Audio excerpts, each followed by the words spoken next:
We're privileged to have speaking next John Cooper. John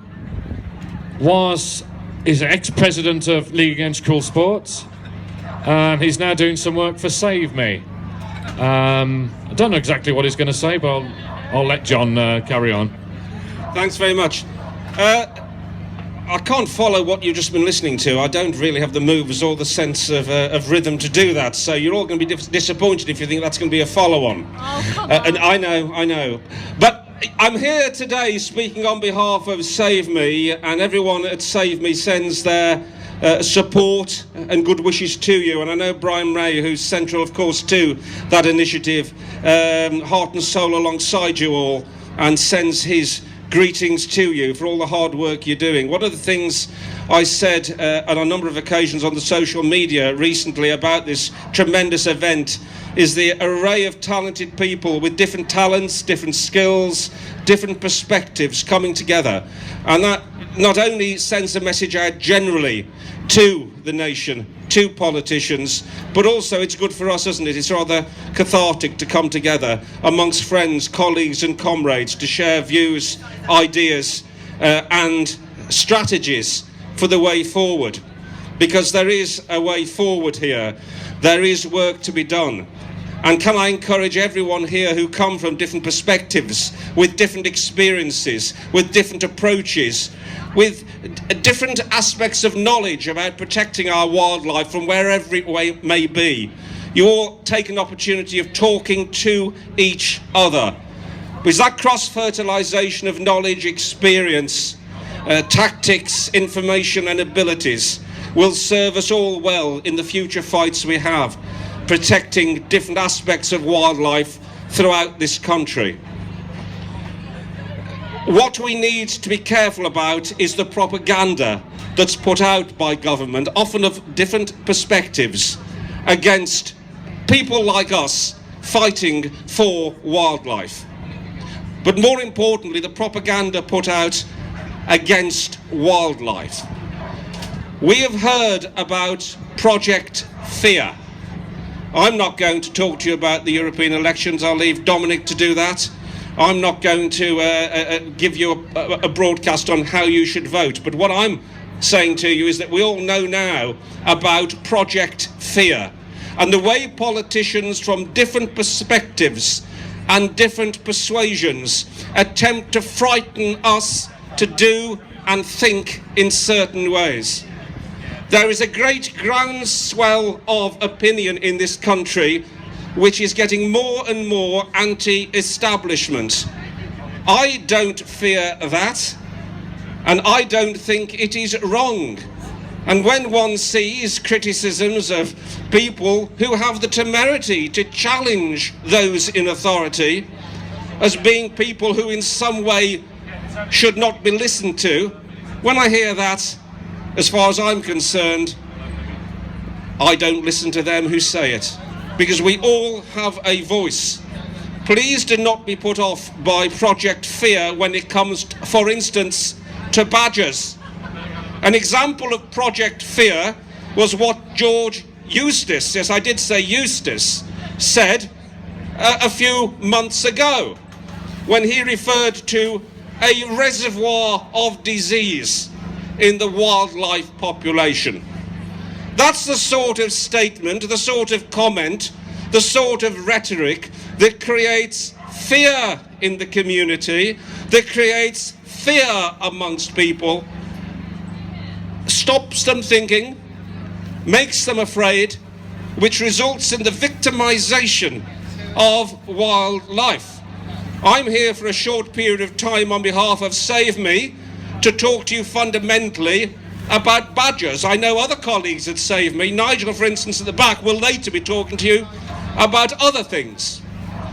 But on that wide subject of victimisation and Project Fear, be in no doubt that Project Fear runs through the veins of many politicians in this country. And it's not just restricted to general elections when the country was frightened to vote in a certain way. And it is not just limited to referendums when, whatever your perspective, people are attempting to frighten you to vote in other ways. Politicians, and particularly senior politicians in government, will frighten you and attempt to frighten this country into their views about wildlife. Frightening you, for instance, that foxes creep into people's homes in the dead of night and attack children. Frightening you, for instance, that badgers spread TB. Fear the urban fox, fear the badger. Well, I'm here hopefully to persuade, and I don't think I have to persuade many people who are gathering, but if there are people generally that are taking an interest in what we have to say, I'm here to persuade people, put to one side Project Fear, put to one side what the politicians in government now are trying to do in relation, for instance, to the badger cull, and frighten us all into believing that these animals should be killed without any scientific basis, without any logic and without any understanding, and perhaps just as importantly, without any effect upon controlling TB in cattle. Put to one side Project Fear. Wildlife generally is abused in this country, and when I hear people say to me, we are a country of animal lovers, we are a country of many animal lovers, but we are not a country of animal lovers. There are examples in this country of abuse of animals, be they wildlife or domestic, that chill me. And they chill me as one who spent 30 years as a barrister doing some pretty chilling and frightening cases. And yet I see what we do to wildlife and domestic animals in this country, and I realise we have a long way to go. We put our wildlife in zoos to be gawped at. We put our wildlife in circuses to be ridiculed. And you know, ladies and gentlemen, before I do, I promise you, move on more specifically to the badger cull. It sickens me again to see how certain people in Parliament and outside try to protect circuses and the exploitation of wildlife within those circuses. And okay, I hear the arguments, often these poor animals know nothing other than domestic incarceration. Shame that that's the only thing they know. That is not a reason or an excuse. It is in fact a condemnation. So let's remember, Project Fear should not work at all whenever we exercise our franchise. And Project Fear should certainly not work. Project Fear about reservoirs of disease. Why do you think members of Parliament, ministers use such expressions as reservoirs of disease? We're not fools. Those expressions are used simply to get people riled up and afraid. The problem is, of course, is that that's all people that are apologists for the badger cull have. Rhetoric and blood-curdling remarks. Do not be afraid of that. Let's replace Project Fear when it comes to wildlife and animal welfare with compassion, hope, generosity, and common sense. And when it comes to common sense, let's hold on to that when we think about the badger killing in this country. Badger culling in England costs around £7,000 per badger. Per badger killed. Compare that to the experiences in Wales. By that I don't mean the England 2-1 defeat of Wales, but the experiences in Wales where they have a badger vaccination programme, which costs around £700 per badger vaccinated. Now these are significant differences if we want to talk finance, if we want to talk reality, and if we want to talk how the badger issue is dealt with. But it's not just the facts. I'll try and keep them to a minimum in the last few minutes that I'm going to have with you. But it's also the experts. Now, I think it's right. We should treat experts' opinion with a healthy dose of scepticism, because some experts have used their title as experts to perhaps browbeat us in the past as to how we may think. And so again, as right-minded members of the public, we need to critically assess what experts say. But when an esteemed individual such as Lord Krebs, a renowned scientific advisor, has continually said rolling out culling as a national policy to control TB in cattle is not credible, and he's one of a number of people who have expressed such views, it's time for us and government to take that seriously. Perhaps one of the things that Lord Krebs and others was thinking about when he made that comment was the appalling effect of perturbation. You all know, those involved closely with the badger culling issue, what I mean by that, but effectively the social disintegration of the badger population spread over a wide area, not controlling any attempt to assist with vaccination, or not controlling any perceived risk, although that is not accepted, but simply, according to the scientists, if risk exists, if it exists, only making it worse. Over 30 serious experts that have spoken and advised the government, have all said this issue, the badger cull, is, quote, according to Sir John Beddington, simply this: a costly distraction. And that is what it is. We could go into more detail, and perhaps detail better held to private conversations as we walk around the stalls today. But the devastating effect on the general badger population of the risk of shooting, for instance, pregnant sows, those lactating sows whose destruction leads to the starvation of dependent cubs. There are issues beyond the headlines in this matter which again deserve analysis, deserve something beyond Project Fear, deserve something beyond George Eustish's blood-curdling references to reservoirs. We're not interested in that. We're interested in the facts. We're interested in what is best for our wildlife, and we're interested in what is effective.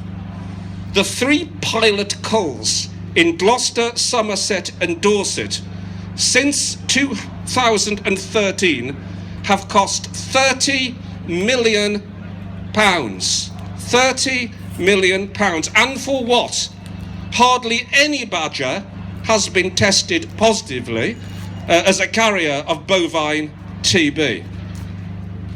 £7 million of that is spent on extra policing.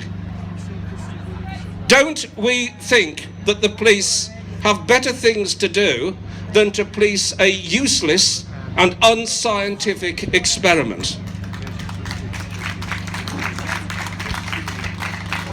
And you know what? I suspect the police think that too. This is the reality of the badger cull. This is the reality of what is going on. And then we have the sideshows. The sideshows of hedgehogs versus badgers. I nearly made it slip the tongue there. I was just about to say barristers. Hedgehogs versus badgers. What a sideshow that is. These amazing creatures have coexisted side by side for thousands of years. Why is it now suddenly in Project Fear that the hedgehogs are brought up as being the victims of badgers, and the badgers now need to be substantially eliminated because of it? It's Project Fear all over again. Hedgehogs on statistical analysis are declining in areas where badgers hardly exist. Hedgehogs are thriving in areas where badgers do exist. Urban hedgehogs are unaffected where badgers don't exist. The science is not there, but the rhetoric is. The reality is there, but so, according to the politicians, is the fear, which they use to cloud that reality. I'll conclude. I started by saying we are effectively a community of people who care for wildlife. We are also a community of people who care for animals generally. Spare some of your time more widely, if you can, to think of that. The appalling examples of breed-specific legislation, which condemns dogs simply because of how they look. These animals may well not be wildlife, although I see many are here to support us. They may not be wildlife, but they are abused. Join the campaigns to stop that abuse as well. And there are a number of organisations, again, that you can become involved with. And can I commend one, Born Innocent, and there is a representative of that organisation moving amongst you now, if you are interested in that as well. Ladies and gentlemen, please understand I am honoured to be here and to be asked by Nigel to speak to you on behalf of Save Me. Honoured to have the opportunity of genuinely and from my heart telling you what I have fought and campaigned for in different ways for over 25 years. The grey hair may dictate that I may not have 25 more to work on, but whatever amount of years I have left, I will carry on fighting for all animals, wildlife and domestic. Thank you. I feel like singing now, but I won't.